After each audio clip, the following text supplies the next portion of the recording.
And I think that perception and ideology that's embedded in a lot of the African American community is you don't tell anybody about what's going on in our home, or you are in trouble, regardless if you may, you know, if you telling somebody or informing somebody precipitates some kind of support and help, but you'd be in trouble with the person that had you. Get what I'm saying? So it's like, that's one of the reasons, biggest reason for me, I think we couldn't talk about it because our parents wouldn't allow us to talk about it because it was like a black eye on the family. So it was more like you're shaming the family by even trying to go out and get help. There is a lot of shame and embarrassment, particularly because more often than not, the people who are harming individuals are the same people who say, I love you, that they care about you, know, their family members, their intimate partners. And these are the individuals who are supposed to be loving and nurturing and caring. And when, you know, an experience like domestic violence, it kind of smacks up against that. So someone talking about it would basically be in a position where they would be saying, you know, this person who loves me is also hurting me. And I think that's a difficult thing to say. And as an African American, you know, when you're going to seek help, but maybe being prejudged or thought of as the actual, I mean, you caused this. What did you do? Did you do something in order for this to happen? I think, you know, you don't know what the outcome's going to be. And you don't know that you're gonna, you know, get the help that you're looking for either. Maybe you're just stirring the pot by telling someone. And so I think there's a lot of challenges. I think, you know, if you're growing up in a home where you're seeing someone, you know, being harmed, it becomes second nature. That's what you see. Not wanting to out our black men. We live in a time when there's blatant police brutality toward African heritage men. That makes it very difficult for a woman to speak up when she's been abused by an African heritage man.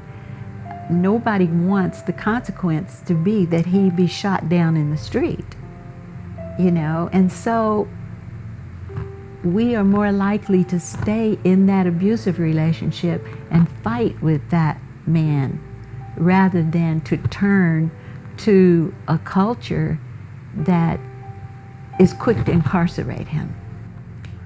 People remain silent because they don't really know what to do.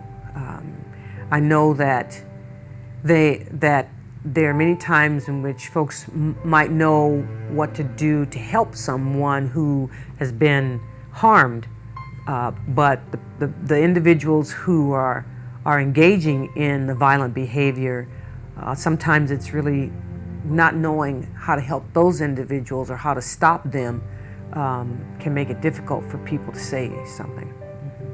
How do you formulate hurt and anger and frustration into words?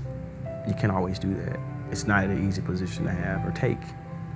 For me, I'm able to deal with it, compartmentalize it, and address it in a way that it helps me and nurtures me as well by talking about it. And I think when people realize that part of it, it's like, it's an anecdotal, like, hey, it has a reciprocating effect. Like, if you talk to somebody like about it, and they're there just to listen, and hey, I'm just here to just listen to your situation, you feel better about that situation and understand, have a little clarity on what's your plan of action to address it. One of the big things that's needed is for people to talk about it. People need to know, people need to understand what it is. They need to understand what the warning signs are. They need to know where resources are, how to get help. How people are defining domestic violence, I don't think people are thinking about even just the mental abuse, right? The words, the manipulation. I think it goes both ways.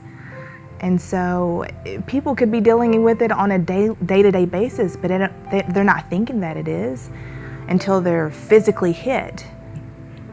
I think if the United States had a motto, it would be pull yourself up by your own bootstraps. You know, fight on your own. It isolates us. We've got to move in closer to people and hear their stories. I think that is a big piece that all of us can do, really. Not only plant the seed of, how healthy it could be to have such conversations, but also how impactful it could be to provide people with resources. And it could be a really safe place for people to have these opinions, to have these feelings, and it could serve as an outlet just by talking about it. I think there's healing in just talking and feeling like what you're talking about is being heard. This particular initiative, I think, will be a good one, but it's got to be plenty of them. So you create a network of individuals and agencies that not only are resources, but diversified resources. Like, they look like some of the people that are out there, whether it be Latino, African American, martially, and then also obviously Caucasian. So I think diversifying those organizations. I would tell them to know that they're not alone, that there are resources that can help, and that they